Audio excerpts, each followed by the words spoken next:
So that used to be me a few years ago. As you can see, I was obese and out of shape, and this is me now.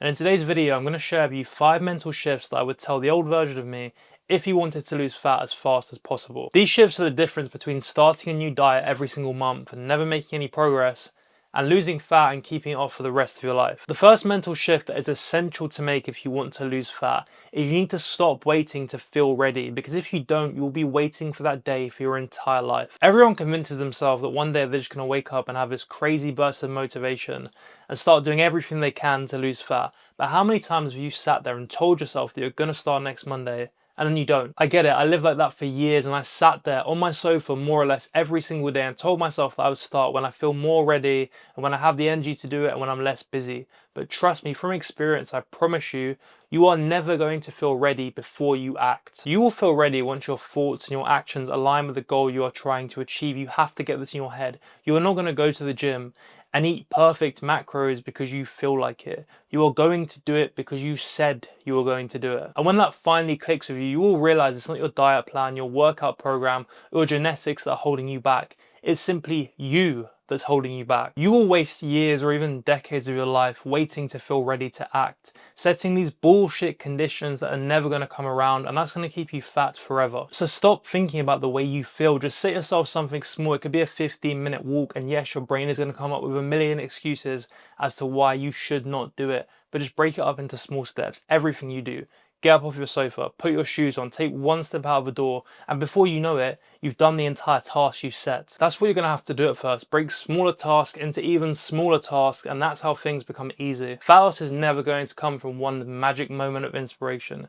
It's going to come from you repeatedly doing the right things, even when you didn't feel like it. You have to accept responsibility and act regardless of how you feel, and eventually, you'll just do the things without even thinking about it. I'll say this for you one more time. If you keep waiting to feel ready, 10 years down the line, you're going to look back and you're going to realize you've made a massive mistake. Now, a lot of the guys that speak to me and ask me for advice ask me the same 2 questions. What's your workout plan? How many calories did you eat to lose fat? And I always have the same response: brother, your problem is not your plan.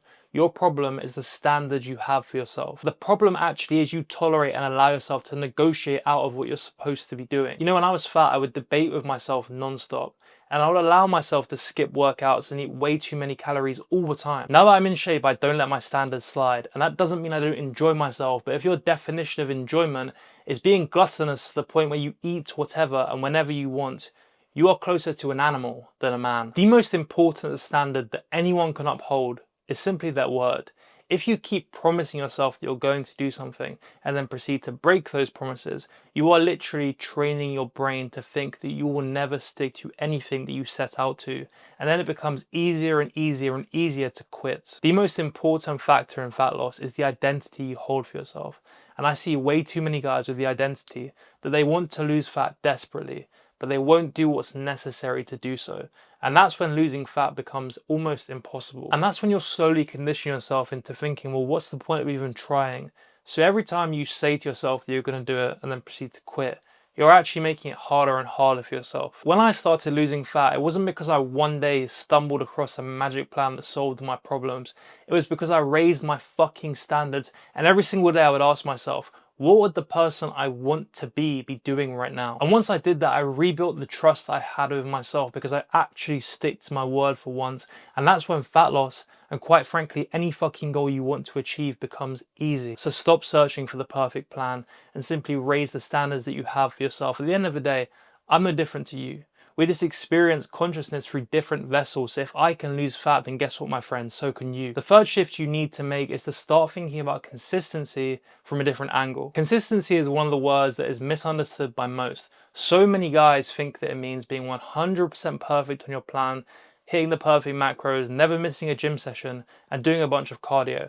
But it's that kind of mindset that leads to an all or nothing way of thinking, and that's how you fail repeatedly. The way you should think about consistency rather than perfection is staying unbroken, because that's how you train your brain to realize that you don't give in when things get a bit hard. Let me tell you how I used to approach fat loss. I used to think that I had to be perfect and go into things with an all or nothing mindset. I have to do it all. And don't get me wrong, for the first few weeks things would go amazingly and I'd feel great. But then at one point, usually the 3rd week in, I would come home from a long day, feel like shit, feel tired, and I would skip the gym, or eat something that has too many calories. And at the time, I wouldn't really think too much about it, but the next day I would say to myself, well, I've just given up, so what's the point? I can't stick to this. I'm not the kind of person that can lose fat, and I would quit and throw away any and all progress that I'd made. And in that process, I was training my brain into thinking that I just could not do it. So the way that you should think about consistency is as a streak game. What does that mean? It means, can you win today? Forget about the next 3 months, that's irrelevant. Can you do it today? Can you hit your steps today? Can you stick to your calorie deficit today? Can you go to the gym today? Because if the answer to those is yes, then you won the day. And then when tomorrow comes, ask yourself the same questions. And before you know it, you've gone on a fucking long streak and the scale starts to tumble, all because you only thought about the present rather than thinking too far into the future. And your days don't even need to be perfect because of that. You can have one day where you mess up, but it doesn't matter because you're only thinking about things in terms of one day at a time. And that helps you build momentum to the point where you no longer feel like someone who's trying and you're actually doing it. And that makes discipline a lot easier because it quiets the internal excuses that you keep giving yourself, because instead of trying to be perfect all the time, you're now just plowing in the right direction. Next up, you need to shift from being a victim of your environment to controlling your environment. Something I hear all the time is, oh, well, it's not easy for me because my environment makes it really hard. But you have two choices. You either control your environment or it controls you. But no one wants to accept that. The simple fact is, right now your environment is set up in a way to where losing fat is easy, or it's set up in a way to where losing fat is nearly impossible. Think about your kitchen right now. If your cupboards and your fridge is rammed full of chocolate, crisps, snacks, alcohol, fizzy drinks, then you are relying on the most fleeting emotion on planet Earth to lose fat, willpower.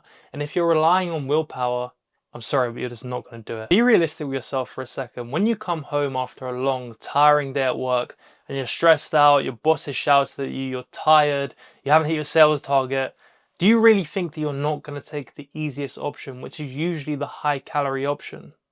You are. And every single person I know, including the people in shape, will take that option. If you want to get lean and stay lean, you have to create an environment to where the right option is the easy option, and you do that by creating friction to where it's harder to make the wrong decision. That means making low calorie, high protein meals that you can just stick in your freezer. So when you do come home after those long stressful days, you can just grab one out, stick it in the microwave, and it's there ready for you to eat, so you don't even need to think about it. And when you're eating the right foods all the time, suddenly you have less cravings, you're less hungry, and sticking to your calorie deficit has become a lot easier. But if your environment is full of temptation and easy excuses, you are not failing because you are weak, you are failing because you are human. So instead of fighting yourself on a day-to-day basis, change your environment to where your surroundings do half of the work for you. I know I bang on about choosing the person you want to be and acting that way. But if you think about it, your environment is so important in terms of that. You can think like the person you want to be, act like the person you want to be, but if your environment is cultivated in a way that goes against that, then you're not going to be that person. The fifth shift is one that you need to get in your head right now, and it's play the long game or you will stay stuck forever. Everyone wants a quick transformation nowadays because they've been convinced by these twats online that they can lose all their fat and get to 10% body fat in 12 weeks. And in fact, I had a chat with someone the other day who told me with a straight face they want to lose 86 pounds in 16 weeks. I literally looked at them like this. I was, what are you talking about? Where have you got that from? And right then and then I realized again why 93% of men who try to lose fat fail to lose fat. Because they think that it's a race and they can lose decades worth of fat and erase decades worth of bad habits in a couple of fucking weeks. And when you chase the end date, everything becomes temporary. Temporary diet, a temporary workout routine, a temporary cardio routine, a temporary way of thinking and acting, and that's why you see so many people who do actually manage to lose fat, rebound and put it all back on. So instead of thinking about, oh, how fast can I lose the fat? Think about how you can act like the lean version of you, and then not only will you lose fat, but you'll also be armed with exactly what you need to keep it off forever. And surely that's more important. Because I tried all the quick fix diets and all the belly fat burning exercises and it did fuck all for me. I lost fat eventually because I stopped seeing it as a phase and I started seeing it as who I am. The truth is it never ends, and that may sound horrible, But really, when you think about it, isn't horrible. What's horrible about becoming the best version of you that you can be and staying like that forever? And once you accept that, you can stop rushing, stop panicking, stop sabotaging yourself, and actually just get it the fuck done. Build a lifestyle that you don't need to escape from in 12 weeks, and I promise you that you will change your life. And look, if you want my help in building that lifestyle so that you can lose fat and keep it off for the rest of your life, click the first link in the description. Other than that, I hope this video helped. If it did, leave it a like, share it with a friend, and subscribe, and I'll see you in the next one.